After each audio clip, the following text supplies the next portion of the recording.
ಹೇಳಲಿಕ್ಕಿದೆ, ಅನುಷ್ಠಾನದಲ್ಲಿ ಗಟ್ಟಿ ಕನ್ನಡಿಗರು ರಾಷ್ಟ್ರಾಭಿಮಾನ ದೇಶಾಭಿಮಾನದಲ್ಲಿ ಅಗ್ರಗಣ್ಯರು ಅಂತ. ಧರ್ಮತೇಜೋ ಬಲಂ ಬಲಂ ಎನ್ನುವಂಥ ನೆಲೆಯಲ್ಲಿ ನಮ್ಮೆಲ್ಲರ ಮಾತೃ ಸಂಸ್ಕೃತಿಯ ಧರ್ಮ ಅದು ನಮಗೂ ಬೆಳಕಾಗಬೇಕು, ನಮ್ಮ ಕುಟುಂಬಕ್ಕೂ ಬೆಳಕಾಗಬೇಕು, ನಮ್ಮ ನಾಡಿಗೂ ಬೆಳಕಾಗಬೇಕು, ವಿಶ್ವಕ್ಕೂ ಬೆಳಕಾಗಬೇಕು. ಇದು ಎಲ್ಲವೂ ಧರ್ಮ ಸಂಸ್ಥಾಪಕರ ಆಶಯ. ಭಾರ್ಗವನ ಧ್ವನಿಯ ಒಕ್ಕಣೆಯೇ ಅಂದು ಒಂದು ಸಮಾಜಕ್ಕೆ ಸೀಮಿತವಾದದ್ದು. ಇವತ್ತು ನಮಗೆ ಸಮಸ್ತರಿಗೂ ನಮ್ಮ ಅಪೇಕ್ಷೆ ಮೇಲ್ಗಡೆ ಕೆಳಗಡೆ ವ್ಯತ್ಯಾಸ ದಯವಿಟ್ಟು ಇಲ್ಲವೇ ಇಲ್ಲ. ನಾವೆಲ್ಲರೂ ಧರ್ಮ ಬೆಳಕಾಗಬೇಕು, ನಾಡಿಗೆ ರಾಷ್ಟ್ರಕ್ಕೆ ಎನ್ನುವ ಚಿಂತನೆಯೊಂದಿಗೆ ಇಲ್ಲಿ ಸಮಾವೇಶಗೊಂಡವರು ಬಂಧುಗಳೇ.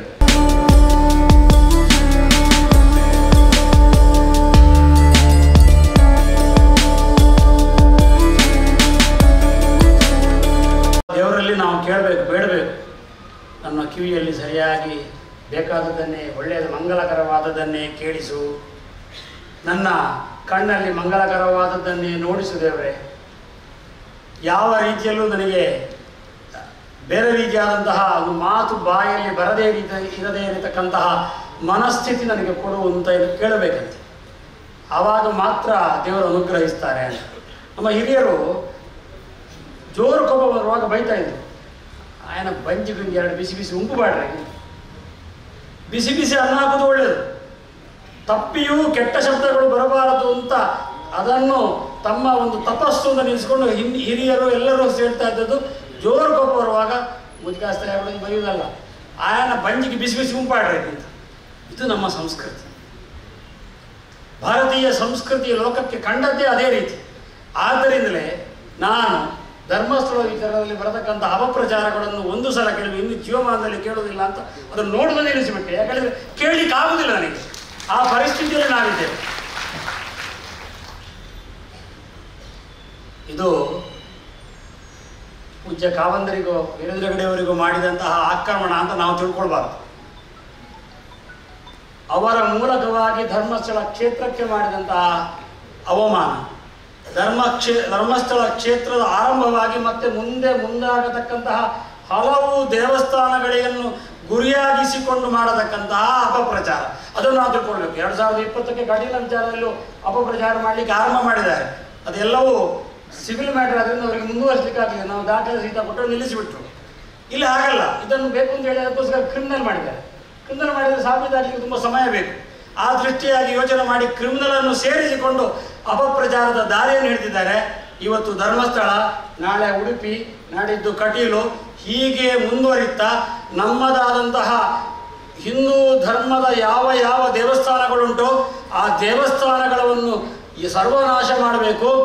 ಈ ಭೂಮಿಯಲ್ಲಿ ಭದ್ರವಾಗಿರತಕ್ಕಂತಹ, ಮೊನ್ನೆ ಮಹಾಕುಂಭಾಭಿಷೇಕ ಆಯಿತು, 35-40 ಕೋಟಿಯಿಂದ ನಾವು ಲೆಕ್ಕ ಹಾಕಿದ್ದು 65 ಕೋಟಿವರೆಗೆ ಜನ ಸೇರಿದಂತಹ ಅಂತಹ ಒಗ್ಗಟ್ಟಿರತಕ್ಕಂತಹ ನಮ್ಮ ಹಿಂದೂಗಳನ್ನು ಒಡೆಯಬೇಕೆನ್ನುವಂತಹ ಏಕೈಕ ಉದ್ದೇಶದಿಂದ ಮಾಡಿದ್ರು.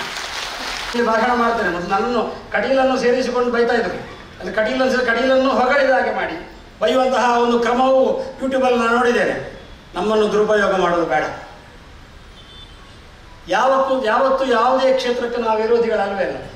ಕಾವಂದರ ಬಗ್ಗೆ ಒಂದು ಹೇಳಬೇಕಾದ್ರೆ, ಕಟೀಲಿನಲ್ಲಿ ನಾವು ಅಭಿವೃದ್ಧಿ ಮಾಡಬೇಕೆನ್ನುವ ದೃಷ್ಟಿಗೋಸ್ಕರ ನಾನು ಪೂಜ್ಯ ಹರ್ಷೇಂದ್ರ ಅವರಲ್ಲಿ ಕೇಳುವಾಗ ಇಡೀ ಒಂದು ದಿವಸ ಅಷ್ಟು ಅವರ ಕರ್ತವ್ಯದಲ್ಲಿ ಅವರಿಗೆ ಆಗದೇ ಇದ್ರು ಸಹ ಇಡೀ ಒಂದು ದಿವಸ ಕಟೀಲಿನ ಅಭಿವೃದ್ಧಿಗೋಸ್ಕರ ಧರ್ಮಸ್ಥಳದ ಪ್ರತಿಯೊಂದು ಕಡೆಗೂ ನಮ್ಮನ್ನು ವೈಯಕ್ತಿಕವಾಗಿ ಕರ್ಕೊಂಡು ಹೋದಂತಹ ಮಹಾತ್ಮ ಅವರು ನೆನಪಲ್ಲಿಟ್ಕೊಳ್ಬೇಕು. ನಾವು ಯಾಕಾಗತ್ತಿತ್ತು ಅವ್ರಿಗೆ ಅವರ ಕ್ಷೇತ್ರ ಮಾತ್ರ ನೋಡ್ಬೋದಿತ್ತಲ್ಲ.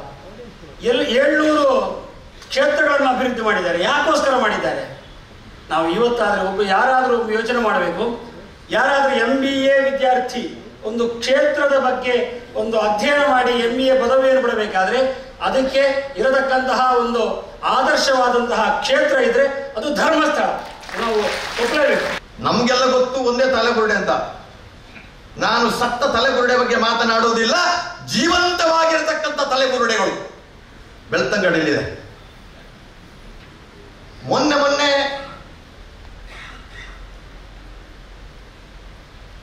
ಆ ಹುಡುಗಿ ಅಲ್ಲಿಯ ಅಂತ ಹುಡುಗಿಗೆ ಅವಳ ಹೆಸರು ಸೌಜನ್ಯ, ಅದು ಅಂತಿದೆ. ಈಗ ಮೊನ್ನೆ ಅನನ್ಯ ಭಟ್ ಅಂತ ಬಂದಿದ್ದವು.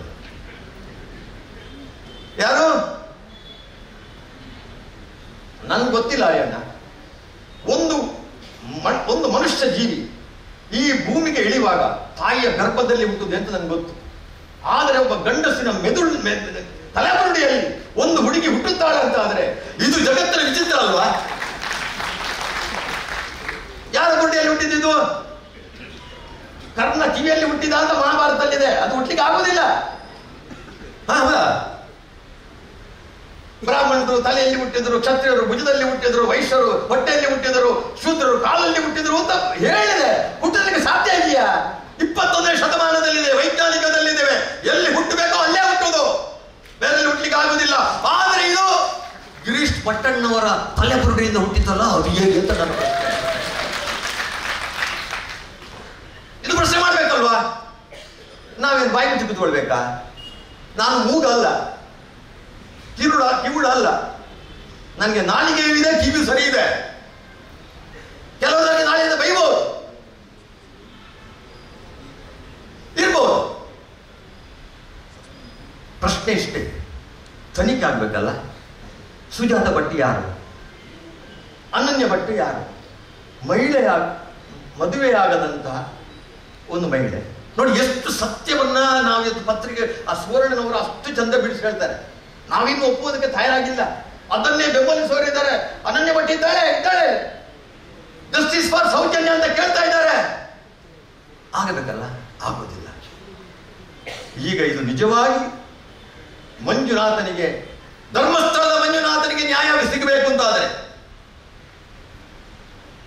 ಅಣ್ಣಪ್ಪ ದೈವರಿಗೆ ನ್ಯಾಯ ಸಿಗಬೇಕು ಅಂತಾದರೆ, ಇಷ್ಟೆಲ್ಲ ದಾನ ಮಾಡಿದಂತಹ, ಎಲ್ಲ ಬೇರೆ ಬೇರೆ ದಾನ ಮಾಡಿದಂತಹ, ಬಿಳಿ ಅಂಗಿ ಹಾಕಿದಂತಹ ವೀರೇಂದ್ರ ಹೆಗಡೆ ಅವರಿಗೆ ನ್ಯಾಯ ಸಿಗಬೇಕು ಅಂತಾದರೆ ನಾವು ಧರ್ಮಸ್ಥಳ ಆಪರೇಷನ್ ಪ್ರಾರಂಭ ಮಾಡಬೇಕು. ಈ ಧರ್ಮ ಜಾಗೃತಿಯಲ್ಲಿ ಹೊಸ, ಅದು ಧರ್ಮಸ್ಥಳ ಆಪರೇಷನ್. ಸಿಂಧೂರ ಆಪರೇಷನ್ ಆಗಬೇಕು ಅಂತಾದರೆ ಈ ದೇಶದ ಪ್ರಧಾನಿ ಆರ್ಮಿ, ನೇವಲ್ ಮತ್ತು ಏರ್ ಫೋರ್ಸ್ ಮೂರನ್ನು ಉಪಯೋಗ ಮಾಡಿದರು. 3 ಜನ ಮಾಡಿದಲ್ಲಿ ಎಲ್ಲ ಉಗ್ರರ ನೆಲೆ ನಾಶ ಆಯಿತು. ದೇಶದ ಕೀರ್ತಿ ಜಗತ್ತಿಗೆ ಗೊತ್ತಾಯಿತು.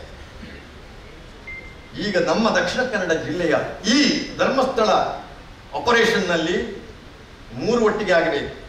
ಖಾದಿ, ಕಾಕಿ ಮತ್ತು ಕಾವಿ. ಖಾದಿ, ಕಾಕಿ ಮತ್ತು ಕಾವಿ 3 ಒಟ್ಟಾಗಬೇಕು. ಪಕ್ಷ ಬೇಡ ನಮಗೆ. ಭಾರತದ ಅಸ್ಮಿತೆ ಯಾವುದು ಅಂತ ಕೇಳಿದರೆ ಪಕ್ಷ ಅಲ್ಲ, ರಾಜಕೀಯ ಪಕ್ಷ ಅಲ್ಲ. ಭಾರತದ ಅಸ್ಮಿತೆ ಅಂತ ಕೇಳಿದರೆ ಅದು ವ್ಯಕ್ತಿ ಅಲ್ಲ. ಭಾರತ ಅಸ್ಮಿತೆ ಯಾವುದು ಅಂತ ಕೇಳಿದರೆ ದೇವ ಮಂದಿರಗಳು, ಆಧ್ಯಾತ್ಮಿಕತೆಯನ್ನ ಜಗತ್ತಿಗೆ ಹೇಳಿದಂತ ಪರಂಪರೆ ನಮ್ಮದು. ಇವತ್ತು ಧರ್ಮಸ್ಥಳ ದಕ್ಷಿಣ ಭಾರತದಲ್ಲಿ ಸರ್ವಶ್ರೇಷ್ಠ 3 ಕ್ಷೇತ್ರಗಳಲ್ಲಿ ಒಂದು ಧರ್ಮಸ್ಥಳ. ತಿರುಪತಿ ಬಿಟ್ಟರೆ ಶಬರಿಮಲೆ, ಶಬರಿಮಲೆ ಬಿಟ್ಟರೆ ಧರ್ಮಸ್ಥಳ. ಇದು ನಮ್ಮ ಅಸ್ಮಿತೆ. ಇಲ್ಲಿ ಕೂಡ ಕಠಿಣ ಕೂಡ ಅದಿದೆ. ನೀವು ಹೇಳೋದು ಸತ್ಯ, ನೀವು ಹೇಳೋದು ಸತ್ಯ. ನಾನು ಈ ಬಾಯಿ ಬಿಟ್ಟರೆ ತುಂಬಾ ಇದೆ. ನನಗೆ ಈಗ ನನಗೆ ತುಂಬಾ ಇದೆ. ಈ ಜಿಲ್ಲೆಯನ್ನ ನೀವು ನಂಬಿ ಬಿಡಿ, ಕೇಳಿ ಕೇಳದೇ ಇರಲಿ. ನನ್ನ ಹೇಳಿದ ಸತ್ಯ ಇವತ್ತಲ್ಲ ನಾಳೆ ಇಲ್ಲಿ ಧರ್ಮಸ್ಥಳ ಆಪರೇಷನ್ ಸರಿಯಾಗಿ ಆದ್ರೆ ಇಲ್ಲಿಗೆ ಬರಬೇಕಾದ ಯಾವುದು? NIA, CBI, ಈ ಇಡಿ ಬರ್ಬೇಕು. ಯಾಕೆ ಇಡಿ ಬರ್ಬೇಕು? ಮೊನ್ನೆ ಇದೆ ನಿಮ್ಮ ಮಂಗಳೂರಿನ ನಾಗುರಿಯಲ್ಲಿ ಕುಕ್ಕರ್ ಬಾಂಬ್ ಸ್ಫೋಟ ಆಯಿತು. ಪತ್ರಿಕೆಯಲ್ಲಿ ಬಂದದ್ದು ಬೇರೆ, ದೃಶ್ಯ ಮಾಧ್ಯಮದಲ್ಲಿ ಬಂದದ್ದು ಬೇರೆ. ಏನು ಸಂಘನಿಕೆ ತನಿಖೆ ಬಾಂಬ್ ಹಾಕಲಿಕ್ಕೆ ಬಂದದ್ದು ಅಂತ ಹೇಳಿದ್ರೆ ಹೌದಲ್ಲ? ಹೌದಲ್ಲ? ಆದರೆ ಇಡಿ ಬಾಯಿಯಲ್ಲಿ ಏನು ಹೇಳಿದ? ಅವನಿಗೆ ದುಡ್ಡು ಎಲ್ಲಿ ಬರುತ್ತೆ ಅಂತ ಯಾರು ಹೇಳಿದ್ದು? ಇಡಿ ಹತ್ರ ಹೇಳಿದ, ನಾನು ಧರ್ಮಸ್ಥಳಕ್ಕೆ 9 ಸೆಕೆಂಡ್ನಲ್ಲಿ ಆ ಧರ್ಮಸ್ಥಳ ಕ್ಷೇತ್ರವನ್ನ ಬಾಂಬ್ ಆಗ್ಬೇಕು ಅನ್ನೋದು ನನ್ನ ಉದ್ದೇಶ ಆಗಿತ್ತು ಅಂತ ಹೇಳಿ ಬಾಯಿ ಬಿಟ್ಟಲ್ಲ. ಏನ್ ಹೇಳ್ತಿದ್ದಾಗ ನೀವು? ಯಾವ ಉದ್ದೇಶಕ್ಕೋಸ್ಕರ ಒಂದು ಬಾಂಬ್ ಹಾಕ್ಲಿಕ್ಕೆ ಹೇಳಿದ? ನಮ್ಗೆ ಯಾರಿಗೂ ಅರ್ಥ ಆಗಿಲ್ಲ ಇನ್ನು ಕೂಡ. ನಾನು ಹೇಳ್ತಾ ಇದ್ದೇನೆ, ಈ ದಕ್ಷಿಣ ಕನ್ನಡ ಜಿಲ್ಲೆಯನ್ನ ಮಲಪ್ಪುರಂ ಜಿಲ್ಲೆ ಮಾಡಬೇಕು ಅನ್ನುವಂತ ಬಹಳ ದೊಡ್ಡ ಷಡ್ಯಂತ್ರ ಕೇರಳದಲ್ಲಿ ಆಗ್ತಾ ಇದೆ. ಕಳೆದ ಲೋಕಸಭಾ ಚುನಾವಣೆಯಲ್ಲಿ ನಾನು ಎತ್ತಿದ್ದೆ. ಕೇರಳದ ಪಯೋನೀರ್ ಪತ್ರಿಕೆ, ಇಂಗ್ಲಿಷ್ ಪತ್ರಿಕೆ ಇದರ ಬಗ್ಗೆ ಒಂದು ಸಿಂಪ್ಟಮ್ ಅನ್ನ ಕೊಟ್ಟಿದ್ದು. ಅಲ್ಲಿಯ ಕೇರಳದ ಕಾಂಗ್ರೆಸ್ ಅಧ್ಯಕ್ಷ MM ಹಸನ್ ಅವನ ಹತ್ರ ಕೇರಳದ ಮುಖ್ಯಮಂತ್ರಿ ಪಿಣರಾಯಿ ಈ ಕ್ವಶನ್ ಹಾಕಿದಾಗ ಅವನು ಬಾಯಿ ಮುಚ್ಚಿದ. ನಮ್ಗೆ ಮಾತಾಡ್ಲಿಕ್ಕಿಲ್ಲ, ಹೈಕಮಾಂಡ್ ಆದೇಶ ಆಗಿದೆ, ನಾವು ಏನು ಮಾತಾಡೋ ಪರಿಸ್ಥಿತಿ ಇಲ್ಲ ಅಂತ. ಇಲ್ಲಿ ಮುಸ್ಲಿಮರಿದ್ದಾರೆ, ನಾನು ನೋಡಿದೆ. ನಿಜವಾದಂತ ಭಾರತೀಯ ಮುಸ್ಲಿಮರು ಇಲ್ಲಿ ಬಂದಿದ್ದಾರೆ. ಪಾಕಿಸ್ತಾನ ಪ್ರೇರಿತ ಮುಸ್ಲಿಮರು ಇಲ್ಲಿ ಬರುವುದಿಲ್ಲ. ನನ್ಗೆ ಗೊತ್ತಿರ್ಬೇಕಲ್ಲ ಇದು. ನಾವು ಏನು ಭಾಷಣ ಮಾಡಿದ್ರೆ ಪ್ರಯೋಜನ ಇಲ್ಲ. ನಮ್ಗೆ ಬೇಕಾಗಿರೋದು ವಸ್ತುಸ್ಥಿತಿ ಬೇಕಾಗಿದೆ, ನ್ಯಾಯ ಬೇಕಾಗಿದೆ, ಜಸ್ಟಿಸ್ ಬೇಕಾಗಿದೆ. ಯಾವ ಜಸ್ಟಿಸ್ ಬೇಕಾಗಿದೆ?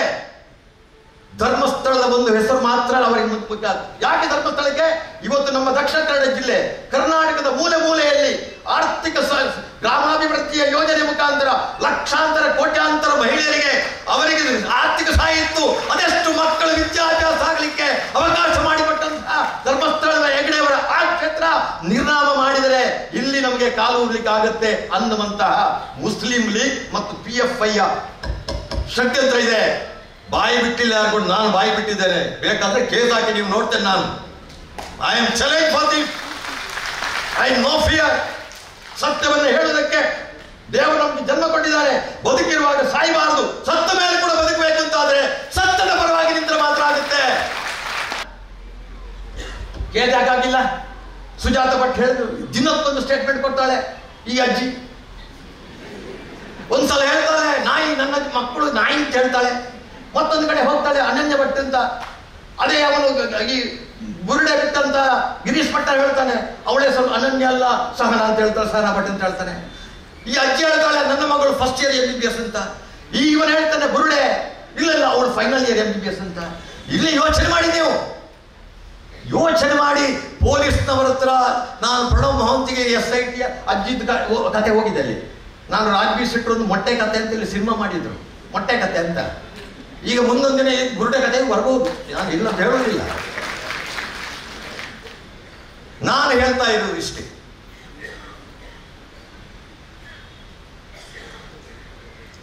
ನಮ್ಮ ಕರ್ನಾಟಕದಲ್ಲಿ ಬಹಳಷ್ಟು ಕಾವ್ಯ ಹಾಕಿದ್ದವರಿದ್ದಾರೆ.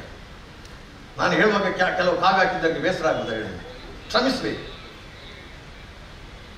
ಕುಡಿಯುವ ನೀರಿಗೆ ಜಾತಿ ಇಲ್ಲ, ನಡೆದಾಡುವ ಮಣ್ಣಿಗೆ ಜಾತಿ ಇಲ್ಲ, ಸುಡುವ ಬೆಂಕಿಗೆ ಜಾತಿ ಇಲ್ಲ, ಸೇವಿಸುವ ಗಾಳಿಗೆ ಜಾತಿ ಇಲ್ಲ, ಕಾಣುವ ಬೆಳಕಿಗೆ ಜಾತಿ ಇಲ್ಲ. ನಮಗೆ ಜಾತಿ ಬೇಕೋ? ಯಾವ ಜಾತಿ ಬೇಕು? ಸಜ್ಜನ ಧರ್ಮಕ್ಕೆ ಬದುಕುತ್ತೇವೆ ಅನ್ನುವಂಥ ಜಾತಿಯವರು ನಾವು. ನನಗೆ ಒಂದು ಪ್ರಶ್ನೆ ಬಂದಿತ್ತು ಪ್ರಕರಣ, ಅವು ಜೈನರಿಗೆ ಅಂತ. ಜೈನರಂದ್ರೆ ಯಾರು? ಪಾಕಿಸ್ತಾನದವರ. ಜೈನರಂದ್ರೆ ಯಾರು? ಅಫ್ಘಾನಿಸ್ತಾನದವರ. ಜೈನರೆಂದರೆ ಯಾರು? ಸೌದಿ ಅರೇಬಿಯಾದವರ. ಇಲ್ಲ, ಜೈನ ಅನ್ನುವಂಥದ್ದು ಒಂದು ಮತ, ಅದು ಅಷ್ಟೇ. ಅವರ ಧರ್ಮವು ಹಿಂದೂ ಧರ್ಮವೇ. ಇಲ್ಲಿ ಜೈನರು ಇಲ್ವಾ? ಅವರು ದೇವಸ್ಥಾನಕ್ಕೆ ಬರುವುದಿಲ್ವಾ? ಬರುದಿಲ್ವಾ? ನನ್ನ ಪ್ರಶ್ನೆ, ಯಾಕೆ ಜಾತಿ ಜಾತಿಯನ್ನು ಕಟ್ಕೊಳ್ತಾರೆ? ಜೈನರು ನಡೆದಾಡುವುದು ಇದೇ ಮಣ್ಣಿನಲ್ಲಿ, ಜಾತಿ ಇಲ್ಲದ ಮಣ್ಣಿನಲ್ಲಿ. ಜೈನರು ಕುಡಿಯುವುದು ಜಾತಿ ಇಲ್ಲದ ನೀರಿನಲ್ಲಿ. ಬೆಂಕಿ ವಧೆ ಎಲ್ಲವೂ ಅದೇ ಅಲ್ವಾ? ಆಗಿದ ಮೇಲೆ ನಾವಿವತ್ತು ಈ ಸೇರಿದಂತವರು ಇದು ಬಿಡಬೇಕು. ಇದನ್ನು ಅಂಬೇಡ್ಕರ್ ಹೇಳಿದರು. ಭಾರತಕ್ಕೆ ದೊಡ್ಡ ಶತ್ರು ಯಾವುದು ಅಂತ ಕೇಳಿದರೆ ಭಾರತದ ದೌರ್ಬಲ್ಯವನ್ನ ಇವತ್ತು ಅದು ಎತ್ತಿ ನಿಲ್ಲಕ್ಕೆ ಕಾರಣ ಭಾರತದ ಜನ ಸಮುದಾಯಕ್ಕೆ ಇವತ್ತು ತೊಂದರೆ ಆಗುವುದಿದ್ರೆ ಅದು ಜಾತಿ ಅಂತ ಹೇಳಿದರು. ದೇಶದ ರಾಷ್ಟ್ರೀಯತೆ ತೊಂದರೆ ಆಗುವಂತ ಕೇಳಿದ್ರೆ, ದೇಶದ ಜಾತೀಯತೆಗೆ ಅದು ತೊಂದರೆ ಅಂತ ಹೇಳಿದ್ರೆ ಅರ್ಥ ಮಾಡಬೇಕು. ಅದಕ್ಕೋಸ್ಕರ ನಾನು ಕೇಳೋದು ಇಷ್ಟೇ. ನನ್ನ ತಂಗು ಮೋದಿಯವರ ಪರಿಚಯ ಇದೆ, ಅಮಿತ್ ಶಾ ಪರಿಚಯ ಇದೆ. ಹೇಗೆ ಸಿಂಧೂರ ಆಪರೇಷನ್ಗೆ ಸಕ್ಸಸ್ ಆಗಲಿಕ್ಕೆ ಹೇಗೆ ಆರ್ಮಿ, ನೇವಲ್ ಮತ್ತು ವಾಯುಪಡೆ ಆಯ್ತೋ, ಹಾಗೆ ಇಲ್ಲಿ ಈ ಮೂರು ಸೇರಿದರೆ ಕಾವಿ, ಕಾಕಿ ಮತ್ತು ಕಾದಿ ಮೂರು ಸೇರಿದರೆ, ಈ ತ್ರಿಶಕ್ತಿಗಳು ಸೇರಿದರೆ NIA, CBI ಮತ್ತು ED ಇದು ಬಂದರೆ ಮಾತ್ರ ಆಗುತ್ತೆ. SIT ಇಂದ ನಿಮಗೆ ನ್ಯಾಯ ಸಿಗುತ್ತೆ. ನಾನು ಹೆಗಡೆ ಅವರ ಮೊನ್ನೆ ಕೂಡ ಹೇಳಿದೆ, ಧರ್ಮಸ್ಥಳದ ಹೆಗಡೆಯವರೇ, ಪೂಜ್ಯನೀಯ ವೀರೇಂದ್ರ ಹೆಗಡೆಯವರೇ, you are the Rajyasabha member. ನೀವು ರಾಜ್ಯಸಭಾ ಸದಸ್ಯರು. ಭಾರತದ ಪ್ರಜಾತಂತ್ರದ ತಾಯಿಯಾಗಿರತಕ್ಕಂತಹ ನಮ್ಮ ಸಂಸತ್ತಿನ ಒಬ್ಬ ಸದಸ್ಯರು. ನೀವು ನಿಮ್ಮನ್ನು ಕಾಪಾಡಲಿಕ್ಕೆ ನಿಮ್ಮ ಮಾನ ಹೋಗುವುದನ್ನ ಕೇಂದ್ರ ಸರ್ಕಾರ ಖಂಡಿತ ಸಹಿಸುವುದಿಲ್ಲ. ನೀವು ಧರ್ಮಸ್ಥಳದ ಹೆಗಡೆಯವರೇ ನಿಮ್ಮ ತಾಕತ್ತನ್ನ ತೋರಿಸಿ. ಹೀಗೆ ತೋರಿಸುದ ನೀವು ಗೊತ್ತಾಗ್ತಿದೆ, ನೀವು ಮಾತಾಡುವುದಿಲ್ಲ.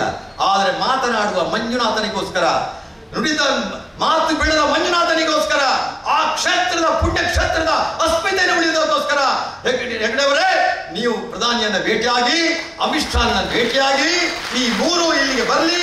ಈ NIA, CBI, ED ಬಂದ 1 ವಾರದ ಒಳಗೆ ಈ ಎಲ್ಲರೂ ಕೂಡ ಇವತ್ತು ಒಬ್ಬ ಮುಖವಾಡ ಧರಿಸಿದ್ದು, ಮತ್ತೆ ಈ ತುಂಬಾ ಜನ ಮುಖವಾಡ ಹಾಕಿ ಮೋಕ ಹಾಕಿ ತೆನ್ನಾಲಿ ರಾಮಕೃಷ್ಣನಾಗಿ ಮಾರ್ಗದಲ್ಲಿ ತಿರುಗುವಂತಹ ಪರಿಸ್ಥಿತಿ ಬರುತ್ತೆ. ಅಂತ ಒಂದು ಅವಕಾಶವನ್ನು ಸೃಷ್ಟಿ ಮಾಡೋದಕ್ಕೆ ನಮ್ಮ ಜಾಗೃತಿ ಸಭೆ ಎದ್ದು ನಿಲ್ಲಬೇಕು. ಒಂದೇ ಒಂದು ಪ್ರಶ್ನೆ, ಎಲ್ಲರೂ ಕೈ ಎತ್ತಿ ಘೋಷಣೆ ಹಾಕಬೇಕು. ನಮ್ಮ ಘೋಷಣೆ ಇಲ್ಲಿ ಒಂದು ಅದ್ಭುತ ಸಂಚಲನ ಹುಟ್ಟಿಸಬೇಕು. ಅದ್ಯಾವುದು? ಭಾರತ್ ಮಾತಾಕ್ಕೆ ಜೈ ಅಂತ ಹೇಳ್ತಾನೆ. ಅದಕ್ಕೆ ಎಲ್ಲರೂ ಕೂಡ ಕೈ ಎತ್ತಿ, 2 ಕೈಯನ್ನ ಎತ್ತಿ ಘೋಷಣೆ ಹಾಕಿ. ನಿಮ್ಮಲ್ಲಿರ್ತಕ್ಕಂಥ 72,000 ನಾಡಿಗಳಿದೆ, 7 ಚಕ್ರಗಳಿವೆ. ಈ ಎಲ್ಲದರ 7 ಚಕ್ರದಲ್ಲಿ 72,000 ನಾಡಿದಲ್ಲಿ ವಿದ್ಯುತ್ ಸಂಚಾರ ಹುಟ್ಟಬೇಕು. ನಾವು ಈ ಧರ್ಮ ಜಾಗೃತಿಯಿಂದ ಈ ಅಪಚಾರ ಮಾಡುವವರು, ಅಧರ್ಮ ಮಾಡುವವರ ಅವರನ್ನು ಧ್ವಂಸ ಆಗಬೇಕು ಅಂತ ಹೇಳೋದಕ್ಕೋಸ್ಕರ ಈ ಎಚ್ಚರಿಕೆಯನ್ನ ನಾನು ನಿಮಗೆ ಘೋಷಣೆ ಹೇಳ್ತಾ ಇದ್ದೇನೆ. ಎಲ್ಲರೂ ಕೂಡ ಘೋಷಣೆ ಆಗಬೇಕು. ನಿಮ್ಮ ಧ್ವನಿ ಡೆಲ್ಲಿಗೆ ಮುಟ್ಟಬೇಕು, CBIಗೆ ಮುಟ್ಟಬೇಕು, NIAಗೆ ಮುಟ್ಟಬೇಕು, EDಗೆ ಮುಟ್ಟಬೇಕು. ಅದಕ್ಕೋಸ್ಕರ ಅಲ್ಲಿ ಮಂಜುನಾಥನಿಗೂ ಮುಟ್ಟಬೇಕು ಅಂತ ಹೇಳಿಕೊಂಡು ಭಾರತ್ ಮಾತಾ ಕೀ. ATM ಕಾರ್ಡ್ ಮರೆತು ಬಂದೆ, ಅರ್ಜೆಂಟ್ ಆಗಿ ATM ನಿಂದ ಹಣ ಬೇಕಿತ್ತು, ಅಯ್ಯೋ ಏನ್ ಮಾಡೋದು ಈಗ ಅಂತ ಯೋಚಿಸ್ತಿದ್ದೀರಾ? ಚಿಂತೆ ಬಿಟ್ಟು ಬಿಡಿ, ಪುತ್ತೂರು 1 ATMಗೆ ಬನ್ನಿ. ನಿಮ್ಮ ಮೊಬೈಲ್ನಲ್ಲಿರೋ Google Pay, PhonePe, Paytm scanner ಬಳಸಿ ಕಾರ್ಡ್ ಇಲ್ಲದೆಯೇ ಸುಲಭವಾಗಿ ಹಣ ವಿತ್ಡ್ರಾ ಮಾಡಿ. ಹಣ ತೆಗೆಯುವುದು ಮಾತ್ರವಲ್ಲ, ಹಣ ಡೆಪಾಸಿಟ್ ವ್ಯವಸ್ಥೆಯೂ ಲಭ್ಯ. ಈಸಿಯಾಗಿ ಭೀಮ್ ಆಪ್ ಮೂಲಕ ಅಕೌಂಟ್ ಲಿಂಕ್ ಮಾಡಿ Canara bank, bank of Baroda, south India bank, Indian bank, federal bank, central bank, Axis bank, union bank, corporation bank ಹೀಗೆ ಒಟ್ಟು 13 ಬ್ಯಾಂಕ್ ಖಾತೆಗಳಿಗೆ ಒಂದೇ ATM ಮೂಲಕ ಈಸಿಯಾಗಿ UPI ಸ್ಕ್ಯಾನ್ ಮೂಲಕ ಡೆಪಾಸಿಟ್ ಮಾಡುವ ವ್ಯವಸ್ಥೆ. ಪುತ್ತೂರಿನ ಕೇಂದ್ರ ಭಾಗಗಳಾದ 3 ಕಡೆ ನಮ್ಮ ATM ಸೌಲಭ್ಯ. ಗಾಂಧಿ ಕಟ್ಟೆ ಬಳಿ KSRTC ಕಮರ್ಷಿಯಲ್ ಬಿಲ್ಡಿಂಗ್ನ ಫಸ್ಟ್ ಫ್ಲೋರ್, ಪುತ್ತೂರು ಮುಖ್ಯ ರಸ್ತೆಯ ಹರಿಪ್ರಸಾದ್ ಹೋಟೆಲ್ ಎದುರುಗಡೆ. ಇದರೊಂದಿಗೆ ಸುಳ್ಯದ KSRTC ಬಸ್ ನಿಲ್ದಾಣದಲ್ಲಿಯೂ ಸೇವೆ ನೀಡುತ್ತಿರುವ ಈಸಿ ATM. ಪುತ್ತೂರು 1 ATM ಬಳಸಿ ಸುಲಭವಾಗಿ ಹಣ ಪಡೆಯಿರಿ, ಹಣ ಡೆಪಾಸಿಟ್ ಕೂಡ ಮಾಡಿ. ಸುದ್ದಿ ಚಾನಲ್, ಕ್ಷಣ ಕ್ಷಣದ ಸುದ್ದಿಗಾಗಿ.